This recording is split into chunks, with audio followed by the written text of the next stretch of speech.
So now we are going to start with class 11 structure of atom topic Planck's quantum theory और particle nature of electromagnetic radiation. देखिए, इससे पहले थोड़ा सा आपको मैं पीछे की स्टोरी बता दूं कि इससे पहले जो है हमने पहले ही जो है स्टार्टिंग किया था, हमने स्ट्रक्चर ऑफ मॉडल की थ्योरीज़ के साथ, जिसमें थॉमसन मॉडल, रदरफोर्ड मॉडल तक हमने पढ़ लिया था। फिर उसके बाद हमने कहा था कि अगली थ्योरी नील बोहर आती है, नील बोहर थ्योरी। उसको पहले पढ़ने से पहले हमने बीच में एक इलेक्ट्रोमैग्नेटिक वेव थ्योरी पढ़ा था। ठीक है, इलेक्ट्रोमैग्नेटिक वेव थ्योरी हमने पढ़ी और हमने कहा कि वो काफ़ी फिनोमिनास को एक्सप्लेन कर पाए, बट दो फिनोमिना मेन थे जिनको वो नहीं एक्सप्लेन कर पाए थे। एक था आपका ब्लैक बॉडी रेडिएशन और दूसरा था आपका फोटो इलेक्ट्रिक इफेक्ट। तो इलेक्ट्रोमैग्नेटिक वेव थ्योरी फेल होने के कारण मैंने आपको बताया था कि प्लैंक क्वांटम थ्योरी को हम पढ़ेंगे, जो कि दोनों को एक्सप्लेन कर पाता है, यानी ब्लैक बॉडी रेडिएशन जो इससे पहले वाले क्लास में आपको बता रखा है कि वो क्या होता है, और दूसरा आपका फोटो इलेक्ट्रिक इफेक्ट कि वो क्या होता है।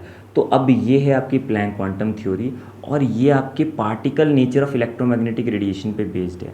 जो इलेक्ट्रोमैग्नेटिक थ्योरी थी उसको आप इलेक्ट्रोमैग्नेटिक वेव थ्योरी कहते थे, वो वेव नेचर पे बेस्ड है, that electromagnetic radiations are having wave nature, और ये पार्टिकल नेचर पे बेस्ड है। ठीक है, अब इसके थोड़ा सा मैं आपको पॉइंट्स को समझाता हूँ। देखिए, पहला पॉइंट है इस थ्योरी का, that the radiant energy is not emitted और absorbed continuously but discontinuously in the form of small discrete packets of energy. Such packet of energy is called a quantum. In case of light the quantum of energy is called photon. ठीक है, quantum भी बोल देते हैं, quanta भी बोल देते हैं हम कई बार। तो अब यहाँ पर अब देखिए, इलेक्ट्रोमैग्नेटिक वेव थ्योरी का बिल्कुल उल्टा। इलेक्ट्रोमैग्नेटिक वेव थ्योरी क्या कहती थी कि एनर्जी अगर एब्जॉर्ब या एमिट होती है तो वो कॉन्टीन्यूअस वे में होगी, मतलब कॉन्टीन्यूअसली होगी, लगातार होगी। ठीक है, बट इन्होंने इस चीज़ को नकार दिया। ये थ्योरी का पहली स्टेटमेंट यही आती है जो आपकी इलेक्ट्रोमैग्नेटिक वेव थ्योरी के साथ डिसएग्री करती है। ये क्या कहते हैं कि आपका कॉन्टीन्यूस तो है ही नहीं, ना एनर्जी अब्जॉर्ब होगी कॉन्टीन्यूसली, ना ही वो एमिट होगी, बट डिसकॉन्टीन्यूस वे में एमिट होगी। कैसे? पैकेट्स ऑफ एनर्जी में, small packets of energy. In small packets of energy को क्वांटम कहा गया है, और लाइट के केस में इस क्वांटम को आप फोटोन कहते हैं। ठीक है, यानी जो रोशनी आ रही है ये लगातार आपके पास नहीं आ रही है, ये डिस्क्रीट पैकेट्स की फॉर्म में आ रही है, यानी फोटॉन्स की फॉर्म में आ रही है। ठीक है, तो ये तो हो गया पहला पॉइंट। दूसरा पॉइंट क्या है? The energy of each quantum is directly proportional to the frequency of radiation. अब आपको पता है कि जो भी हम इलेक्ट्रोमैग्नेटिक रेडिएशन की बात कर रहे हैं उनकी अपनी अपनी फ्रीक्वेंसी होती है। तो ये जो क्वांटम की हम बात कर रहे हैं, या जिसको फोटोन भी बोलते हैं लाइट के केस में, ये फोटोन किसके प्रोपोर्शनल है? इस फोटोन की जो एनर्जी है वो डिपेंड करती है कि उसकी फ्रीक्वेंसी कितनी है। ठीक है, तो यानी अगर आपकी जो वहाँ पर आप इलेक्ट्रोमैग्नेटिक रेडिएशन अलग अलग फ्रीक्वेंसी की यूज़ कर रहे हो तो उसके फोटोन की एनर्जी भी अलग अलग होगी। ठीक है, या उसके क्वांटम की एनर्जी भी अलग अलग होगी। तो ये आपका आया that E is directly proportional to nu. Nu क्या है? Nu is the frequency of the electromagnetic radiation, and what is E? Is the energy of the photon और द क्वांटा। ठीक है, अब यहाँ पर जैसे ही आप प्रोपोर्शनैलिटी का साइन हटाकर इक्वालिटी लगाते हैं तो हमेशा एक प्रोपोर्शनैलिटी कांस्टेंट लगता है। यहाँ पर जो वो प्रोपोर्शनैलिटी कांस्टेंट है वो h है। इस कांस्टेंट को हम प्लैंक्स कांस्टेंट भी बोलते हैं, क्योंकि प्लैंक की थ्योरी है तो इन्हीं के नाम पे प्लैंक्स जो कांस्टेंट है ये। और इस प्लैंक्स कांस्टेंट की वैल्यू होती है 6.62 6 इंटू 10⁻⁻34 जूल सेकेंड। ठीक है, यूनिट का थोड़ा ध्यान रखिएगा कि joule second is the unit for h। ठीक है, तो ये आपका हो गया सेकेंड पॉइंट। इसके बाद एक और पॉइंट है आपका, so now comes the third point. आपका प्लैंक क्वांटम थ्योरी का तीसरा पॉइंट ये है कि the total amount of energy emitted और absorbed by a body will be some whole number quanta. मतलब अब देखिए, यहाँ पर पीछे आपने बताया था, सेकेंड पॉइंट में आपको बताया गया था कि जो क्वांटा है, या आपका जो क्वांटम या फोटोन आप बोल रहे हैं, जो कि पैकेट ऑफ एनर्जी को आपने कहा था कि उसकी जो एनर्जी होती है वो सम आपका क्या होगा? वो डायरेक्टली प्रोपोर्शनल होती है फ्रीक्वेंसी के, जो कि is equal to h nu आपको बताया था। तो वो तो एक फोटोन या एक क्वांटम की एनर्जी बताई थी। अब आपको बताया जा रहा है कि जितनी भी एक बॉडी ने जितनी भी एनर्जी को ऑब्जॉर्व किया है या मिट किया है वो हमेशा किसका इंटीग्रल मल्टीपल होगा, मतलब वो फोटोन की एनर्जी का या क्वांटा की एनर्जी का इंटीग्रल मल्टीपल होगा। यानी आपका जो एनर्जी है वो ऑब्जॉर्ब फोटॉन्स की फॉर्म में होगा, या तो एक फोटोन ऑब्जॉर्ब होगा, या तो दो होंगे, या तो तीन होंगे, या चार। ऐसा नहीं आप बोल सकते कि 1.5 फोटोन एब्जॉर्ब हो रहे हैं या 1.5 फोटोन एमिट हो रहे हैं, नहीं, मतलब इन्हीं का एक इंटीग्रल मल्टीपल होगा। यानी n जो है एक इंटीजर होगा, यानी वैल्यू n की 1 हो सकती है, फिर 1 के बाद सीधा ही वैल्यू 2 आती है, क्योंकि 1 के बाद इंटीजर 2 आता है, 1 और 2 के बीच में कोई इंटीजर नहीं होता है। So that is the meaning of the third point. So अब बात कर लेते हैं कि जो आपका प्लैंक्स क्वांटम थ्योरी है वो कैसे एक्सप्लेन कर पाता है इन दो फिनोमिनास को, जिसको पिछली इलेक्ट्रोमैग्नेटिक वेव थ्योरी एक्सप्लेन नहीं कर पाई। ठीक है, तो that is the explanation of black body radiation and explanation of photoelectric effect. ठीक है, these are based on Planck's quantum theory that shows the particle nature of electromagnetic radiations. देखिए, तो सबसे पहला तो ब्लैक बॉडी रेडिएशन में क्या दिक्कत आती थी कि किसी बॉडी को आप हीट करो तो उसका रंग अलग अलग शो करता था। जैसे एक आयरन रॉड को आप हीट करो तो पहले वो लाल होगा, फिर हल्का सा येलो कलर आएगा, फिर बाद में वाइट और आगे ब्लूइश कलर आ जाएगा उसमें। तो वो कलर में चेंज क्यों आता था ये आपका पीछे इलेक्ट्रोमैग्नेटिक वेव थ्योरी ने एक्सप्लेन नहीं किया। बट देखिए, प्लैंक क्वांटम थ्योरी कैसे इस चीज़ को एक्सप्लेन कर पाता है, क्योंकि प्लैंक क्वांटम थ्योरी में जो क्वांटा फोटोन है या फोटोन बोलते हैं जिसको, उसकी एनर्जी डायरेक्टली प्रोपोर्शनल होती है फ्रीक्वेंसी के, यानी फ्रीक्वेंसी को बढ़ाया जाएगा तो एनर्जी भी बढ़ेगी। ठीक है, तो अब देखिए बात आती है रेड कलर की, रेड कलर लाइट की। तो रेड कलर की देखिए, मैंने आपको पहले भी बताया था कि वेवलेंथ मैक्सिमम होती है। अगर वेवलेंथ मैक्सिमम है तो फ्रीक्वेंसी मिनिमम है। ठीक है, और क्योंकि फ्रीक्वेंसी एनर्जी की डायरेक्टली प्रोपोर्शनल है according to the Planck's quantum theory, तो फ्रीक्वेंसी कम है तो एनर्जी भी इसकी कम है।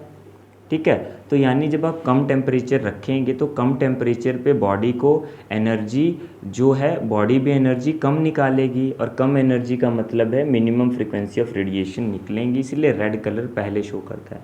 बट जब आप ज़्यादा टेम्परेचर देते हैं तो उस टाइम पे येलो लाइट क्यों निकलेगी, क्योंकि ज़्यादा टेम्परेचर देना मतलब ज़्यादा एनर्जी देना, और ज़्यादा energy, more energy, then more will be the higher will be the frequency, ज़्यादा फ्रीक्वेंसी होगी वहाँ पे, और ज़्यादा फ्रीक्वेंसी येलो कलर की लाइट की होती है, इसीलिए ज़्यादा टेम्परेचर पे आपका येलो कलर लाइट निकलता है। So body on heating becomes first red and then yellow. तभी बॉडी जो है गर्म करने पे पहले क्या बनेगी, पहले वो रेड कलर देगी और बाद में वो येलो देगी, फिर फर्दर अलग अलग तरह के कलर्स वो शो करेगी।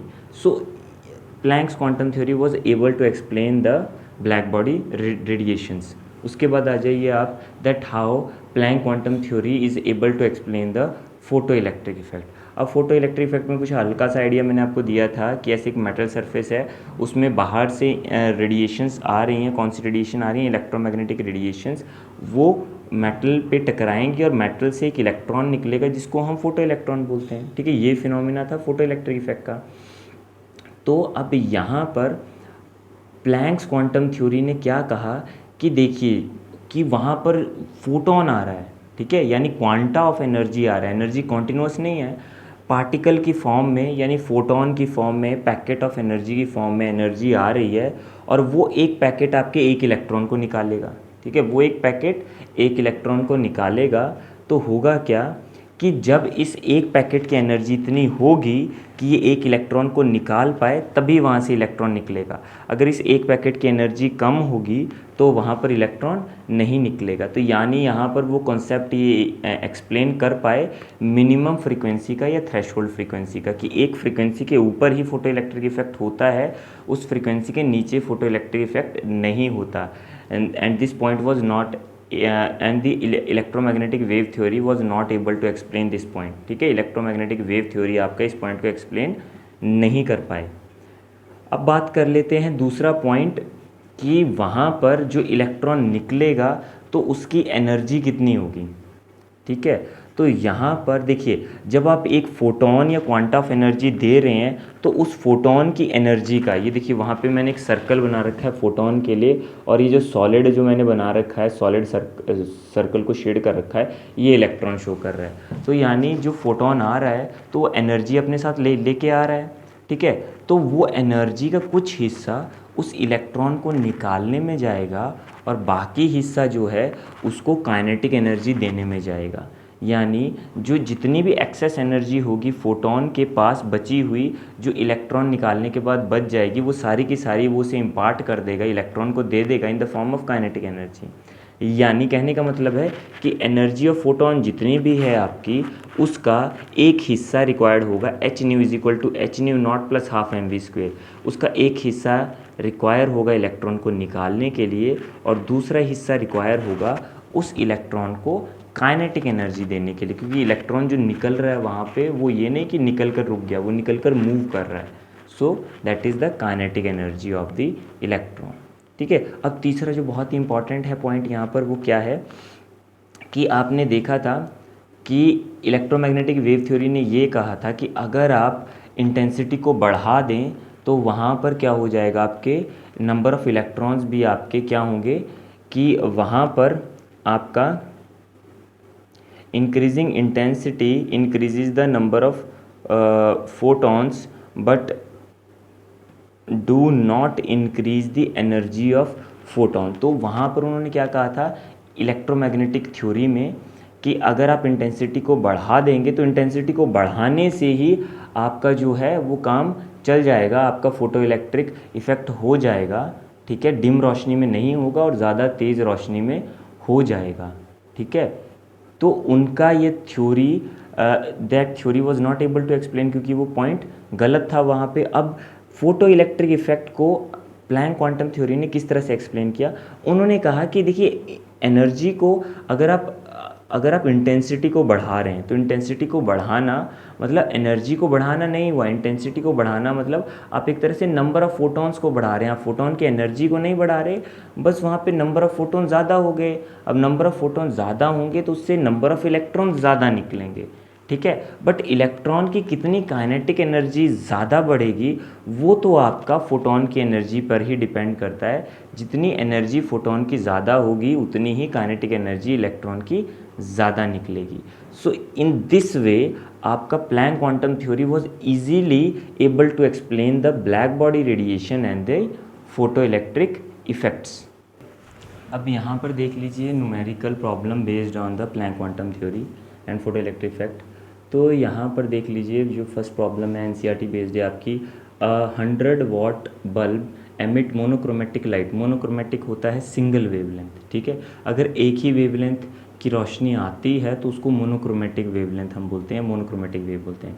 Monochromatic light of wavelength 400 nanometre, calculate the number of photons emitted per second by the bulb. या फिर एक ही रोशनी की भी आप बोल सकते हो कि एक ही रोशनी की लाइट आ रही है, ठीक है। एक रोशनी मतलब एक कलर की, जैसे अगर सिर्फ रेड कलर ही आ रहा है तो उसको मोनोक्रोमेटिक बोलेंगे, या सिर्फ येलो आ रहा है उसको आप मोनोक्रोमेटिक बोलेंगे, या सिर्फ ब्लू ही आ रहा है तो उसको मोनोक्रोमेटिक बोलेंगे, यानी सिंगल वेवलेंथ। बट अगर वाइट लाइट आ रही है तो उसको आप मोनोक्रोमेटिक नहीं बोलेंगे, ठीक है। तो अब सॉल्यूशन देख लीजिए। सबसे पहले तो आपको पावर पता होना चाहिए, पावर क्या होता है, ठीक है। पावर आप जानते हैं, it is the rate of doing work, ठीक है, मतलब work done divided by time, that is equal to power. तो देखिए वैसे पावर की ऐसे यूनिट तो आप लोगों को याद होती है, वॉट होती है, बट वॉट को कैसे लिखते हैं हम, वॉट को हम लिखते हैं जूल पर सेकेंड, क्योंकि देखिए power is equal to work done upon time. तो ऊपर वर्क डन की यूनिट अगर आप जूल रखें वहाँ पर और टाइम के नीचे सेकेंड आप रखें तो 1 वॉट जो है वो 1 जूल पर सेकेंड के बराबर भी बन जाता है, ठीक है। तो कहने का मतलब है power of the bulb is 100 what. इसका मतलब क्या है कि 100 जूल्स पर सेकेंड, मतलब एक सेकेंड में 100 joule of energy is there, ठीक है, कि वो 100 जूल की एनर्जी दे रहा है वहाँ पे एक सेकेंड में, या वर्क डन कर रहा है 100 जूल का। सो एनर्जी ऑफ 1 फोटोन, अब एक फोटोन की एनर्जी आपको पता ही है, अगर आप प्लैंक क्वांटम थ्योरी लगाते हैं तो is equal to h nu. तो एच की जगह पे आपको प्लैंक क्वांटम, ये जो प्लैंक कांस्टेंट है, सॉरी, इसको आपको अगर याद कर लेते हैं तो ठीक है, नहीं याद करते तो पेपर में तो कांस्टेंट्स की वैल्यू मिलती है। तो 6.626 × 10⁻34, ठीक है, इसकी यूनिट होती है जूल सेकेंड, और साथ में 3 × 10⁸ दैट इज़ मीटर पर सेकेंड। ठीक है, और आपने ये तो आपने अच्छा 3 × 10⁸ कहाँ से आया, ये आपने फ्रीक्वेंसी को लिख दिया c/λ। इलेक्ट्रोमैग्नेटिक वेव थ्योरी में पढ़ा था ना, that frequency is c/λ। c जो था वो वेलोसिटी ऑफ लाइट था डिवाइडेड बाय लैम्डा। लैम्डा क्या है, ये वेवलेंथ है जो दी हुई है। अब वेवलेंथ आपको नैनोमीटर में दी हुई है, तो नैनो वर्ड का मीनिंग होता है 10⁻⁹ ये एक तरह का प्रीफिक्स होता है जो मीटर के आगे लगा है और ये मीटर को छोटा करता है। ठीक है, तो नैनोमीटर का मतलब है 10⁻⁹ मीटर। ठीक है, तो 400 × 10⁻⁹ आपने रखा है, फिर आपने इस पूरे को सॉल्व किया। तो क्योंकि एनर्जी की यूनिट जूल होती है तो आपका जूल में आंसर आ जाएगा। इसको सॉल्व करके देखिएगा। सॉल्व करने का तरीका क्या होता है कि जो पावर्स है ना, पावर्स इनको अलग से सॉल्व करना है, और जो इनके साथ में जो नंबर मल्टीप्लाई में है इनको अलग से एक जगह लिखकर आपने अलग से सॉल्व कर लेना है। फिर पूरा अपने फार्मूला इस वे में लिख देना है। ये स्टैंडर्ड फॉर्म होती है, यानी डेसिमल से पहले एक ही नंबर आएगा, इसको कहते हैं स्टैंडर्ड एक्सपोनेंशियल फॉर्म। ठीक है, उसके बाद हम बात कर लेते हैं। अब ये तो एक फोटोन की एनर्जी आई है। ठीक है, एक फोटोन की एनर्जी आई है, और एक सेकंड में आपको पता है कि वहाँ पे 100 जूल ऑफ एनर्जी जो है उस बल्ब में से निकल रही है। 100 जूल की एनर्जी निकल रही है बल्ब में से एक सेकंड में, और एक फोटोन की एनर्जी है इतना। तो जितनी एनर्जी निकल रही है उसको आप एक फोटोन की एनर्जी से डिवाइड कर दो, आपको नंबर ऑफ़ फोटोन पता चल जाएंगे कि एक सेकंड में नंबर ऑफ़ फोटोन कितने निकल रहे हैं। सिंपल यूनिटरी मेथड है सिर्फ। So number of photon emitted कितने निकल रहे हैं, वो कितना है कि एक सेकंड में कितनी एनर्जी बल्ब निकाल रहा है, वो है 100 जूल डिवाइडेड बाय एक फोटोन की एनर्जी कितनी है, क्योंकि जो एनर्जी निकल रही है वो ऑफकोर्स पैकेट्स की फॉर्म में ही निकल रही है, वो कॉन्टिन्यूस नहीं है, वो पैकेट की यानी क्वांटम की फॉर्म में निकल रही है, जिसको हम फोटोन कहते हैं। तो आपने डिवाइड ही करना है सिर्फ, आपको मिल जाएंगे नंबर ऑफ़ फोटोन्स पर सेकेंड। तो डिवाइड करने पर आपको 1/4.969 को अलग से सॉल्व कर लीजिए, और इस 100 को 10⁻⁻19 के साथ अलग से you can solve. So you will get 2.012 × 10⁻20। These are the number of photons that are emitting from that bulb in 1 second. एक सेकेंड में उस बल्ब में से कितने नंबर ऑफ फोटोन्स निकल रहे हैं, ये वो हैं।